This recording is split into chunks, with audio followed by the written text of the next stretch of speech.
Have any of you ever thought about what it would be like if you would be deaf? For a moment, put yourself in the place of a deaf child with two hearing parents. This is how 90% of the deaf community is. Sign language is a visual gestural system of communication. It was created by the deaf people for deaf people in order to communicate with each other. Within the deaf community, sign language is the native language and is learned naturally as a first language from childhood. However, unlike most languages, sign language is more often passed on from child to child, not parent to child, according to the book, Teaching American Sign Language as a Second or Foreign Language. Many hearing people have ideas about what it is like to be deaf. However, few hearing people realize that the deaf culture is much different from the hearing culture. I'm sure most of you have never really signed with a deaf person or talked to a deaf person or really looked into deaf culture, so that is what I'm going to tell you about today. In the United States alone, there are 1 million people who are functionally deaf. This means they cannot hear anything, even with a hearing aid. Deaf people are employed in almost every occupational field.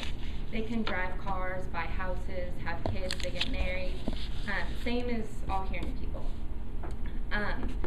But they feel more comfortable working in deaf atmospheres and getting married to deaf people just because that's what they've always known and they understand them better. In high school, by having the opportunity to learn this language, I was able to participate in deaf culture events such as Deaf Night at Starbucks, deaf fairs, and I even got to attend a few deaf plays, which were rather entertaining and, well, very confusing. Deaf culture is vital in deaf people feeling as if they are accepted. At deaf events, people from all over come to talk to one another. They are so happy and so interested in each other's stories. I find this to be different from English or hearing people because we usually have looks on our faces that say, "Don't talk to me," or "I'm mad." But deaf people are usually pretty smiley and happy. And most of the time, if they see you signing, if you're just out or something, they will come up to you almost 100% of the time. Secondly, according to deafculture.com, some hearing people believe that people who are deaf would like to hear if they could. This is not necessarily true.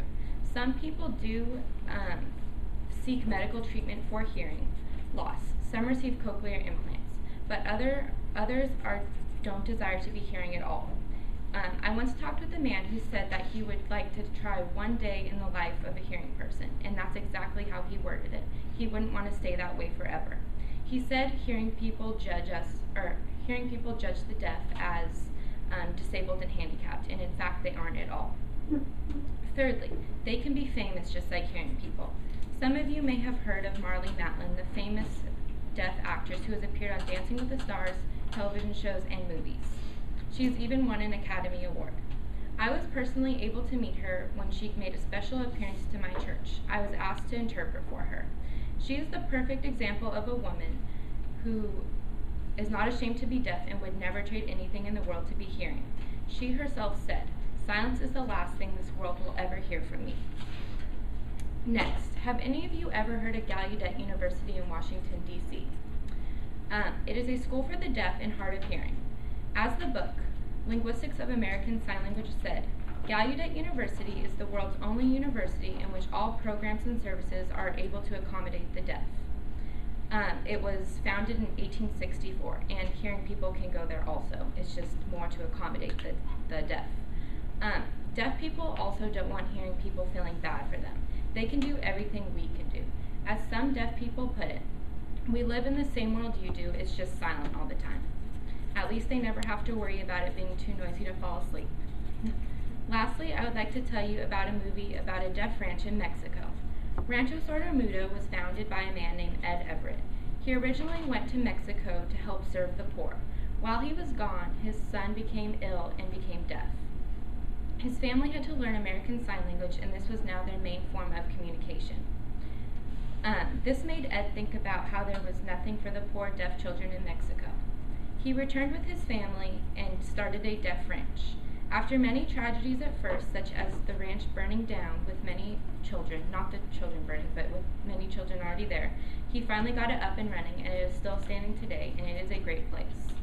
And here are the 10 commandments of the deaf that they often live by. You shall not put hearing culture above deaf culture. You shall not lose eye contact when communicating. You shall communicate in sign language at all times. You shall not be the deaf person's sign language teacher. You shall not be the deaf person's English grammar teacher. You shall not be the deaf person's speech therapist. You shall not tell non-deaf jokes and puns. You shall not be the deaf person's mother. You shall view the deaf as an ethnic group, not as handicapped. You shall believe deaf can do all things through Christ. American Sign Language is a very rewarding language. It makes deaf people feel as if they are accepted, and it gives you a better insight into deaf culture. Thank you.